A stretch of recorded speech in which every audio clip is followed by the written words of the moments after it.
It was December 1st.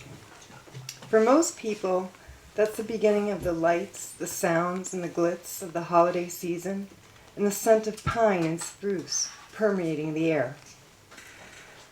I was definitely feeling evergreen that day. I was out at the local bar the night before, where everyone knows your name and your business till 1 a.m. But I had to get up at 5 a.m. to go to work at an elementary school. Only I had a valid excuse this time. The day before was Sunday Fun Day. I got up feeling really lousy, dreading the 10-hour day ahead of students and parents clamoring at my door. Miss Athena, we need. Miss Athena, can you? Miss Athena, all day long. But, like a real soldier, I knew I could do it, as I had done many times before. So I threw on black clothes, because black was the feeling that day. I managed to make it through the day with that second wind and burst of energy that hits you after a night of good binge cheer, but not always good timing. Time is always your best friend until it becomes your enemy. I left work around 5 p.m. and passed by a Christmas tree stand. I never decorated for Christmas. I knew that, I was going home to Boston to spend time with my parents, who I miss dearly, and things would be decorated up there. But I wanted to bring some holiday cheer into my own home here in Queens. As I passed by a Christmas tree stand, the scent of spruce and pine beckoned me, and I bought a plain green wreath.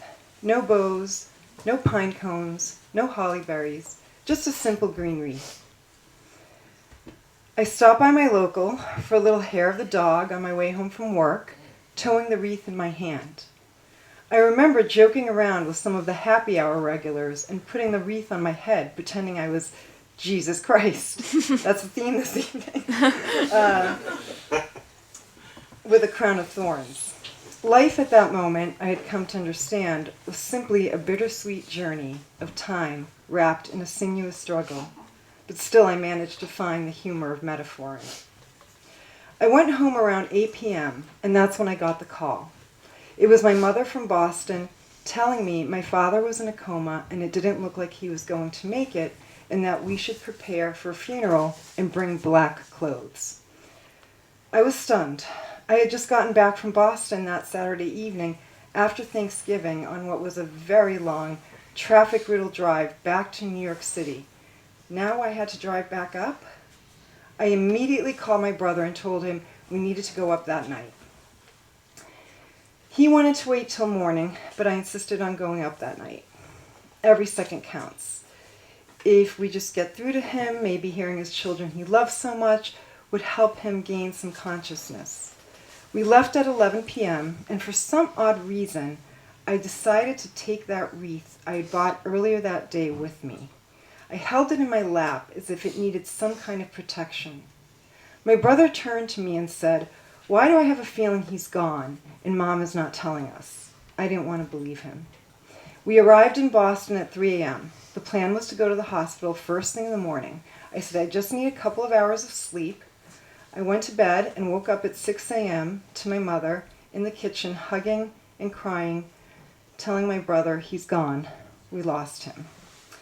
She lied to protect us, as only a good mother would do.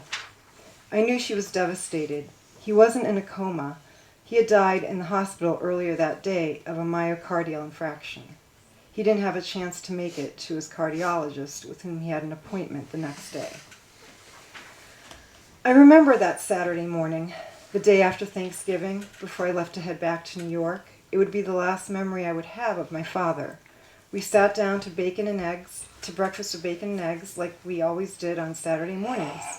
I remember putting on the black dress I had bought the day before when we went on our family shopping trip to the local mall. My father had impeccable taste, and I always knew if he didn't like something, it was going back to the store, so I decided to model the dress for him that morning, like a little girl, anxious for Daddy's approval. It was a conservative black dress. I was hoping to fashion it at upcoming holiday parties where conservative was appropriate. And he said in his stern but lovingly paternal voice, It's nice, but how much did it cost? As a man of the hard-earning working class, he was not a fan of spending money foolishly. I reassured him it was on sale. My dad was a real stand-up guy, a man of compassion and integrity, but not physically affectionate. He was not a hugger, but more of a pat you on the back or head kind of guy. He always called me his little Sheba. As he left to go to work that morning, I had the urge to do something I never did before. I jumped up from my chair and gave him a quick kiss on the cheek, and as I did that, I waved him away, as if I was shrugging off some sort of silly sentiment and said, well, I'll be home for Christmas. I'll see you then. I had no idea then, that Saturday, before leaving for New York City, that the last time my father would see me was in the black dress I would end up wearing, not to the Christmas parties I was hoping to wear it to, but at his funeral. I had no idea that when I gave my father a quick kiss on the cheek, I would regret not hugging him tightly and a little longer. I had no idea that when I bought the wreath on the streets of New York City, that it would accompany me on a long day's journey into the unknown. I had no idea it would become my father's crowning glory and the last thing I would place in his coffin before the doors were slammed shut. And I had no idea that voicemail message of my father checking in and telling me he loved me, the only message I saved of his starting earlier in January of that year, was the final countdown to his last days on earth. Every time I saved that message, the auto recording came on. Your message will be saved for 180 days. And every time I saved it, the auto-recorded voice started counting down the days. Your message will be saved for 65 days, and so on. I found it strange that my voicemail did that. It never did that before. The day before Thanksgiving, my father took me and my brother out for pizza. I was in the back seat of the car, going through my voicemails. For a split second, I said to myself, Athena, save this message because you never know. And then I quickly dismissed the thought and deleted the message. 6 days later, he would pass, and I would never hear his deep, basso-like voice again, except in my dreams, when I pretend he is Bing Crosby each year singing I'll Be Home for Christmas as a direct message meant from my father to me. And I cannot help but wonder if my father, too, is singing the same song to me somewhere in his dreams. Oh, wow.